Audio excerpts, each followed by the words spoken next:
Hi beautiful, welcome to my channel. In today's video I'm going to be getting ready with a lot of products that I have been obsessing over lately, all of which I think look so beautiful.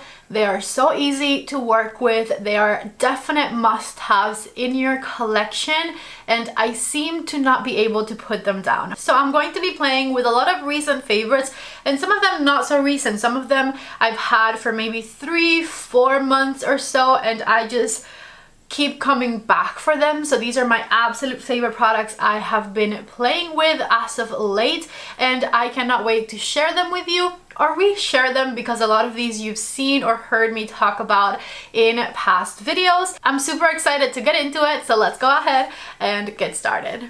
My brows are already done because the eyebrow routine does not change, and of course every single product I'll be talking about in today's video, every single product I'm applying to my face today is going to be listed and linked down below in the description box of this video. A lot of them are also going to be here on the icon. So if you're interested in any of these products, please shop for them using either my links down below or the icon right here. Whenever you use either one of those sources, it helps out my channel. I think I want to start with my eyes today. So the first thing I'm going to use is this right here.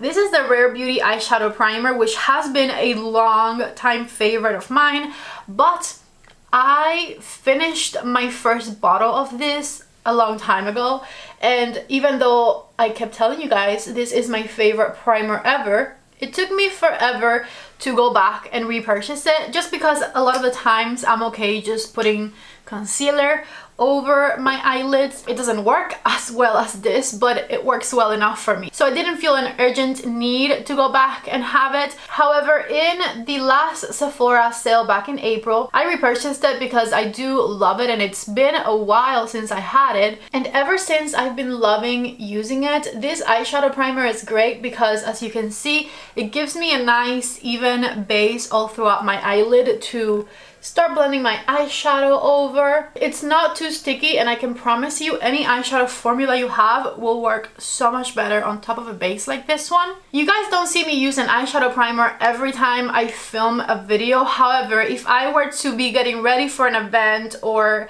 a night out or somewhere where I want my makeup to stay looking beautiful for a very long time, I would 100% of the time use an eyeshadow primer. A lot of times when I'm filming, I don't necessarily need my makeup to last that long. After I'm done filming and taking pictures of the makeup or whatever it is I'm doing that day, I don't really care about it lasting 8 hours, you know? So eyeshadow primer is a step that I skip very often when filming, but not that often if I'm getting ready for something where I need my makeup to last me a long time. The palette I'm going to be using today is this one right here. This is the Jewels and Gem palette from Oden's Eye. This palette has a chokehold on me at the moment. I cannot put it down.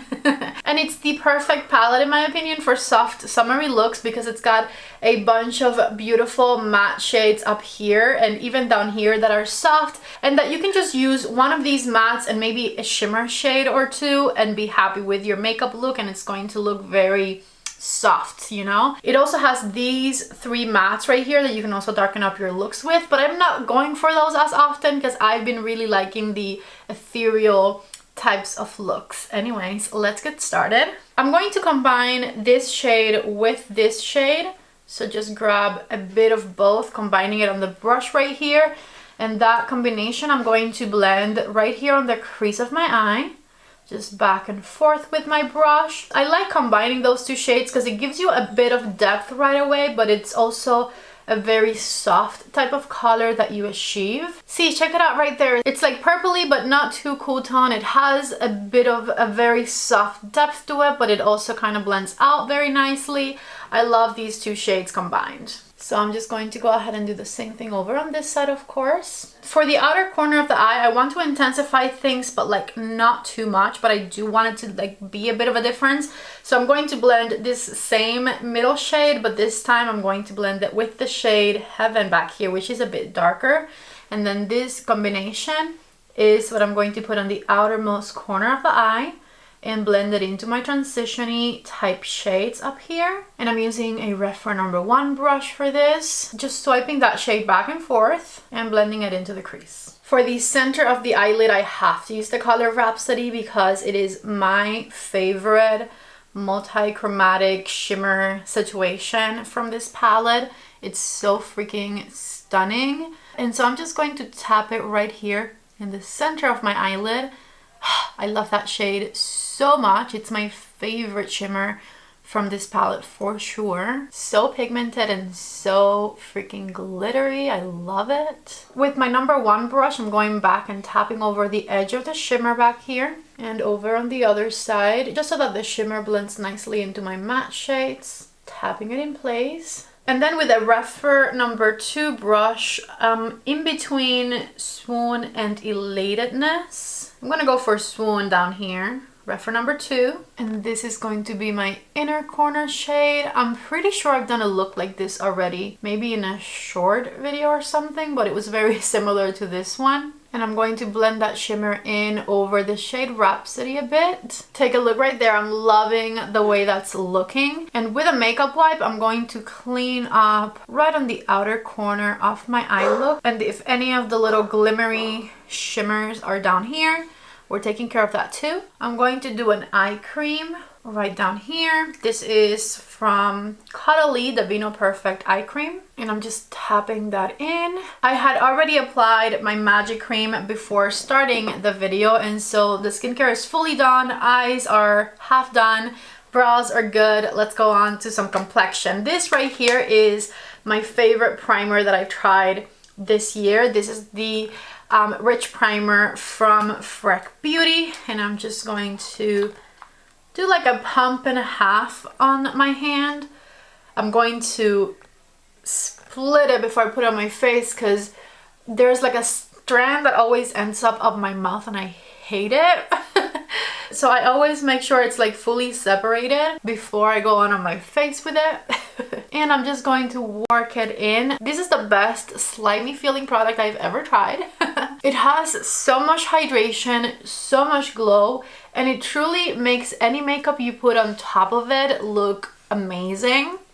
Plus, if you have dry skin, this primer is going to guarantee that any foundation you combine it with does not look dry. For foundation, I'm going to use this one right here from Dior.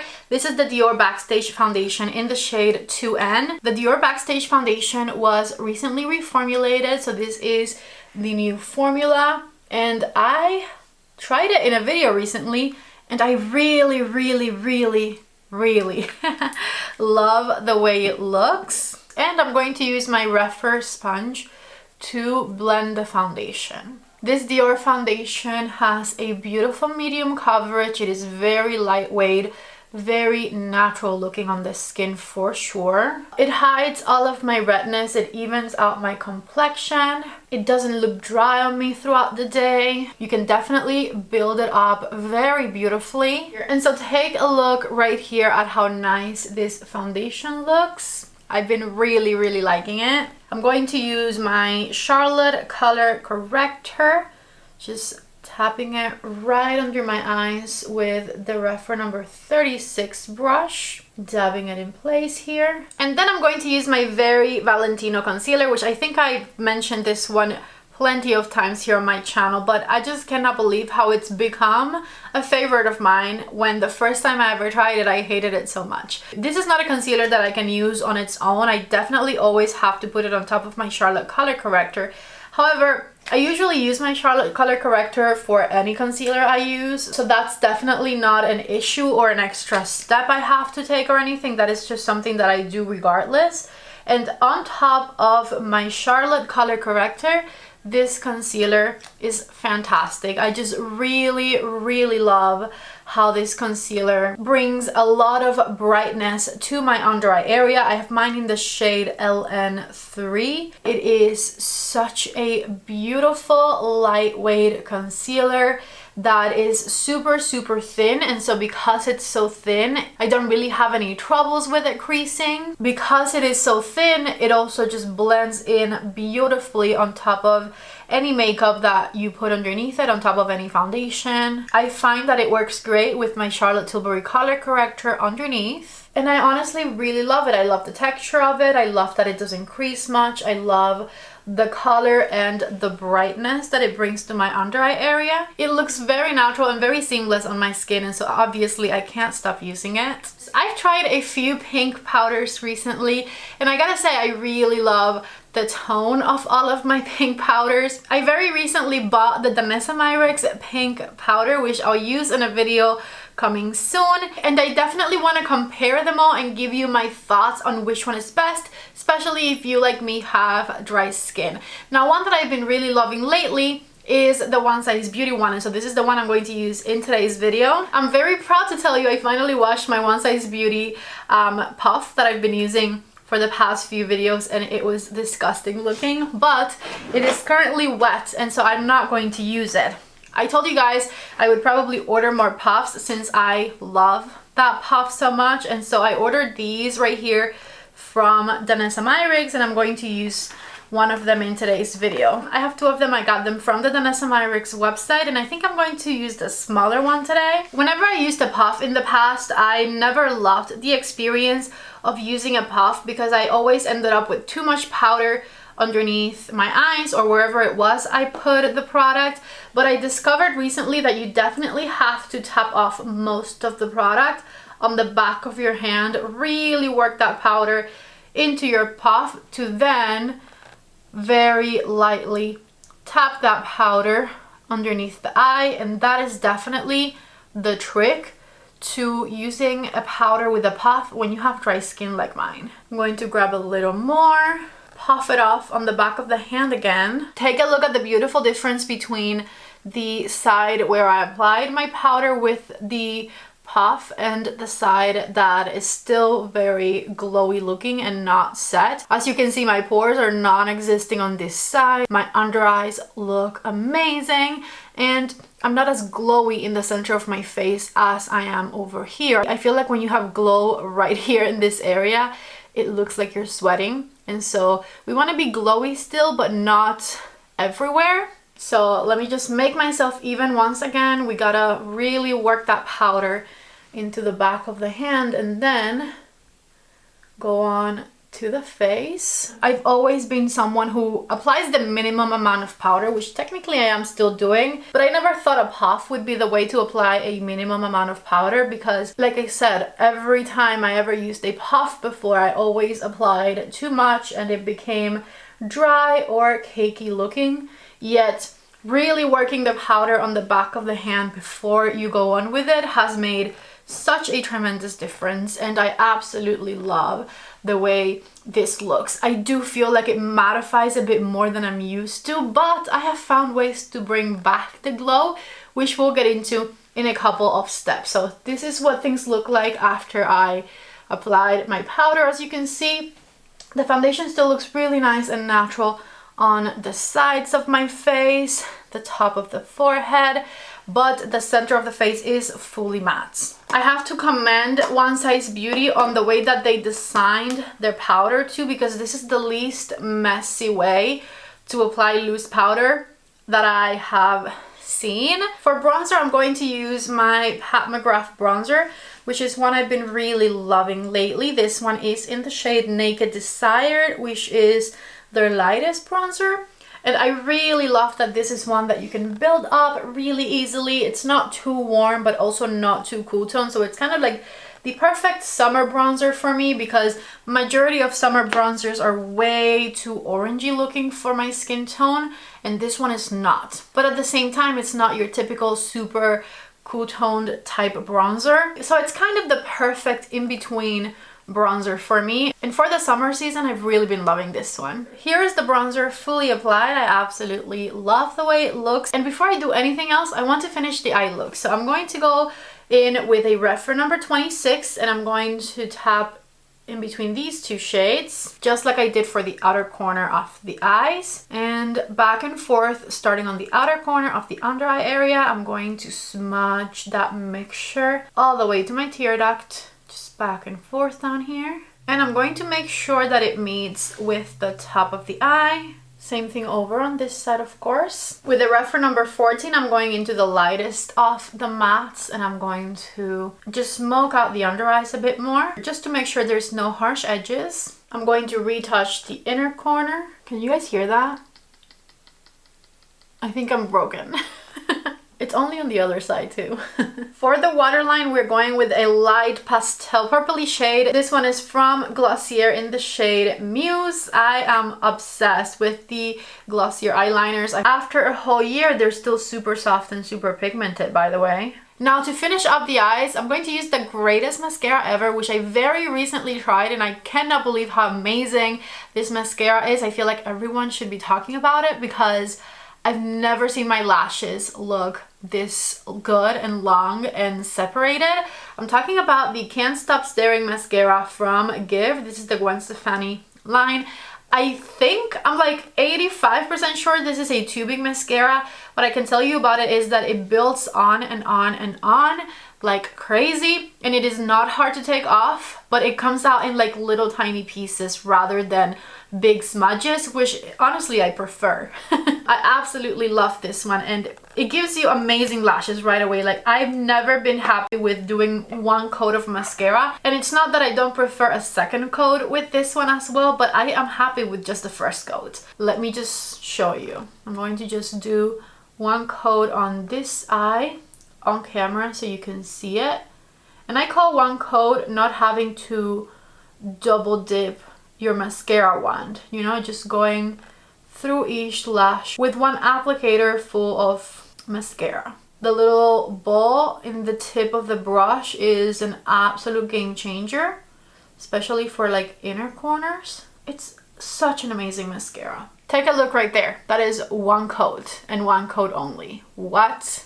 It looks incredible, I know. So let me finish applying my mascara. I probably will do multiple coats because I love a lot of lash, and I'll be back to finish up this makeup look. We still have cheeks to go, we have lips to go. Just give me an instant. Mascara on, and this right here is what it looks like. I'm obsessed with it. One more thing I forgot to say is whenever you get mascara smudges on the eyelid with this mascara, it immediately goes away with a Q-tip. It is the easiest mascara to just rub off if you mess up and you put it on top of your eyeshadow. Like, you cannot see any mascara smudges on my eyeshadow right now. And a minute ago, I promise you, especially right on here on this eye, I had quite a few mascara smudges. But with a Q-tip, you just like barely have to rub and they come off. Anyways, I really love this one, and if you're on the market for a new mascara, I could not possibly recommend this one enough. It's amazing. For blush, I'm going to use a new one that I have been loving, and that is this one right here from NARS. This is the NARS Liquid Blush in the shade Behave, and I love this formula. It is very easy to use. You're not going to do too much too fast. It blends beautifully and it brings back the glow on my cheeks that I mattified with the powder in the most natural way. Do not be afraid to put this one on top of powder. It works amazingly. Let me just show you. I just go right here with it, just a few dots. And I'm going to blend it in place with my sponge this time. You can see it blends beautifully on top of the translucent powder and also on top of the powder bronzer. Alright, forget the sponge. I had never tried it with a sponge before, but it didn't work the same way. Use a brush to blend it in place because it seems like the brush is what's guaranteeing the glow. So take a look right here, blush versus no blush, and how beautiful this blush makes my cheeks glow. I find that it looks very, very youthful on the face, and I'm still matte everywhere I want it to be matte, but the blush brought back the perfect amount of glow to my face. So let me go in on this side. Now that I tried it with a sponge, I can tell you definitely use a brush to blend it in place, because when I tried it with a sponge on its own, it seems like the sponge soaked up the glowiness of it. But take a look right here. Check out how beautiful and glowy and youthful this blush looks. I think I need to go back for at least one more color. I don't want to get it in the shade Orgasm because that one had sparkles in it and I'm not sure if I'm going to love it with sparkles, but they have it in Dolce Vita as well, and I think I need to get my hands on that one. I love this blush so much. It just has the perfect amount of glow, and with this amount of glow on my cheeks that kind of shifts with the light, I definitely do not need to wear a highlighter.